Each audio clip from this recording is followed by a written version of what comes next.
The podcast is about sleeping. It's about insomnia and how to overcome problems with sleeping. It's very much based around my own history of sleep disorders, because I've always been an insomniac.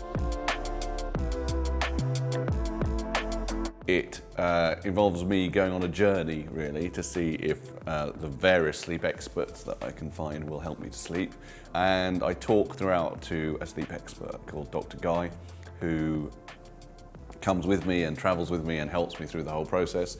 He is a neurologist and a writer about sleep primarily. He's written about 2 or 3 books on sleep. He's one of the country's leading experts on sleep, on the neurology of sleep.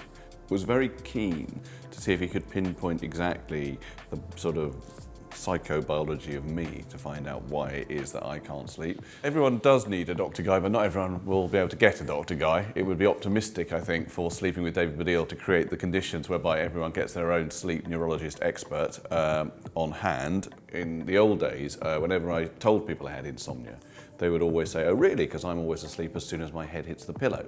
I would always think, right, if you told me you were blind, I wouldn't have said, "Oh really?" Because I can see perfectly. But people didn't take sleep seriously as a real proper issue, or insomnia seriously, whereas now I think they do, because I think a lot of new research suggests that sleep is absolutely at the centre of health, both psychological and physical. It's been out there for a little while, the podcast, and a few people have got in touch with me on Twitter and told me that they found it helpful, and 1 or 2 people said I did fall asleep while listening to it, and it's a very unusual thing that you've done something and people say, "Oh, I fell asleep listening to that," but in this case, people saying, "Oh, it actually helped me to sleep," to the effect that I actually fell asleep while I was listening to it, is great. Well, as far as I understand it, modern research suggests that an awful lot of health, particularly mental health, is down to a good night's sleep. We are much more concerned about well-being than we used to be. And some of that is really woo, some of that is just bollocks, is people saying, "Oh yeah, you should do this," and a flotation tank, or whatever it might be. Sleep is not bollocks. Sleep is a real thing that if you get it, it really helps, you live your life. The top tip I got in the podcast was from the cognitive behavioural therapist who specialises in insomnia, who was called Stephanie. I'm pretty sure she was called Stephanie. And she said, don't put your clock or your phone or any timepiece next to your bed, because if you can't sleep, you'll be watching the clock and doing calculations. Absolutely true.